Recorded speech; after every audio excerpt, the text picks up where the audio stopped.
खबर शामिल करेंगे मीरपुर ख़ास से हमारे नुमाइंदा सैयद ताज मोहम्मद शाह की।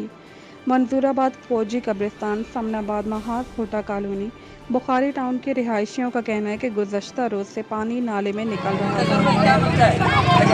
मसला ये है कि कैमरे में वहाँ चलता दिखाता हमें कि हमारे साथ क्या परेशानी आ रही है। एक एक घर में जो है ना 3-3 फीट पानी चढ़ चुका है। ठीक है ना, अगर आपका कैमरा मैन हमारे साथ चले आपको दिखाते हैं। हम जो है ना किसी ब्लैक किया आपने वो किस किनारे हमने इसलिए किया कि हमारे घरों में पानी भर चुका और प्लस जो है ना नाला आगे से बंद कर चुका, हमारे घरों में पानी जा रहा है।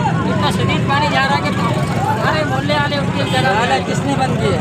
ये कुछ वहाँ के लोगों ने बंद किया। नाम नहीं पता, वहाँ के रिहायशी जो उन्होंने बंद कर दिया। बोला हमारे घर डूब रहे, पीछे वाले सारे डूब रहे, सारे घरों में पानी। आके विजिट करें, आप देखें इधर को लगाम पर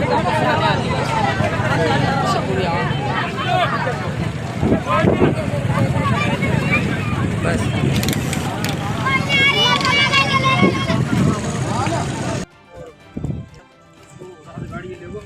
पर ये रुके चंबा करा के जाएगा भागता हुआ दुकान लगे।